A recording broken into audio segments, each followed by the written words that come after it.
반갑습니다. 청춘부동산입니다. 우리 일반적으로 금리가 오르게 되면 부동산 가격이 하락을 한다고 하는데 과거 데이터를 보면 그렇지 않은 것을 알 수가 있죠.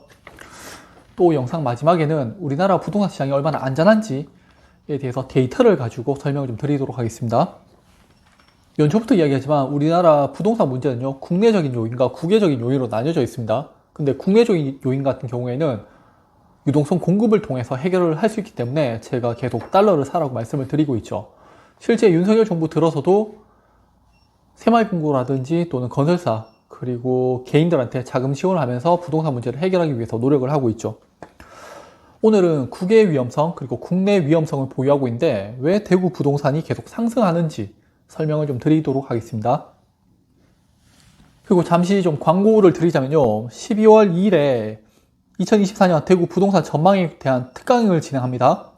관심 있으신 분들은 청춘부동산 카페에서 참가해 주시면 됩니다.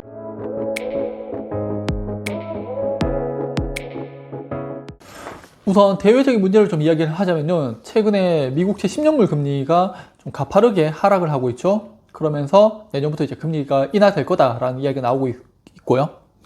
그런데 금융권에서 사용하는 금리는 SOFR이라고 해서요, 1일짜리 환매 조건부 채권 금리입니다. 이게 지금 또 5%가 넘는 금리를 보여주고 있죠.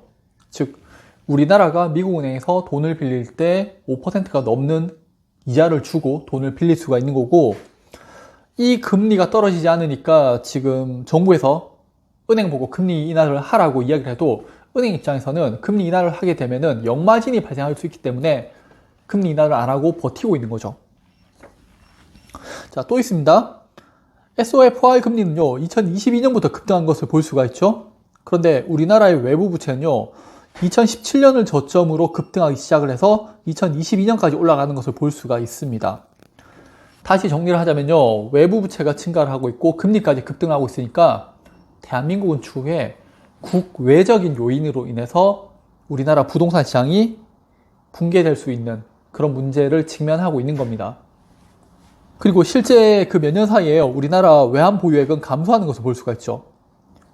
다행인 건 원자재 가격 급등의 영향이 컸는데 최근에 원자재 가격이 많이 하락을 했고요.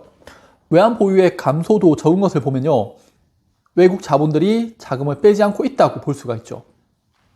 하지만 여전히 외부 부채는 높고 SOFR 금리도 높아서요, 대구 부동산, 나아가서 우리나라 부동산에 문제가 생기게 되면은 외부적인 요인으로 발생할 확률이 상당히 높습니다. 이제 국내적인 요인을 볼 건데요, 사실 국내적인 요인은 안전해요. 가계부채가 문제라고 하는데 마지막에 보면은 부동산 대출 문제가 얼마나 안전한지에 대해서 제가 자료를 통해서 보여드리도록 할게요. 앞서 외부 요인하고 지금 비교를 해보시면 똑같이 위험하다고 생각할 수가 있는데, 가계부채는 여전히 높고 언론에서는 사상 최대라고 지금 언론 플레이를 하고 있죠. 우리나라 대출금리 보게 되면요, 2%대에서 지금 5%대로 단기간에 급등을 했고요. 가계대출은 사상 최대이기 때문에 위험하다고 하는데 과연 정말 그럴까요? 은행 대출금리는 높지만요, 정부에서 디딤돌 대출로 한 2%대 금리로 자금을 지원해주고 있죠. 내년부터는 신생아 특례대출로 해서 1%대 대출금리로 집을 살 수 있게 해주는 겁니다. 그냥 시중금리 무시하고 1% 금리로요, 주택 구입을 원하시는 분들한테 그냥 대출을 해줘버리는 거예요. 네. 부동산이 저는 오를 수밖에 없다고 생각을 합니다. 결국 이런 대출에 문제가 생기려면요, 돈을 못 갚는다든지 또는 이자를 못 갚을 때 연체율이 올라가야 되잖아요.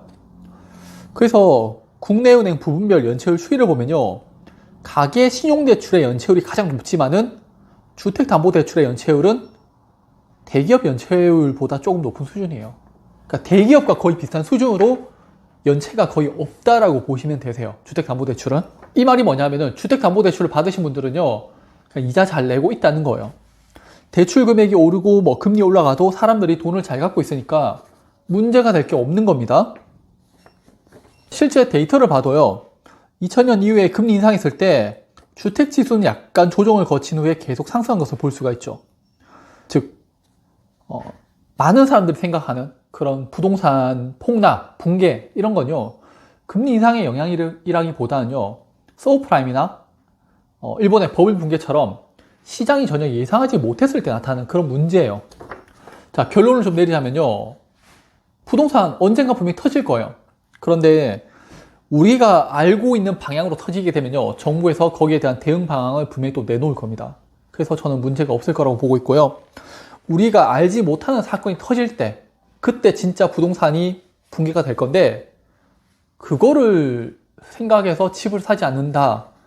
내 자산 형성에 좀 방해가 되고요. 하물며 인플레이션에 대한 위험도 맞을 수가 있죠. 그래서 지금 상황에서 여건이 되신 분들은 그냥 주택을 구매하시는 게 본인들의 자산 형성에 도움이 될 거라고 보고 있습니다.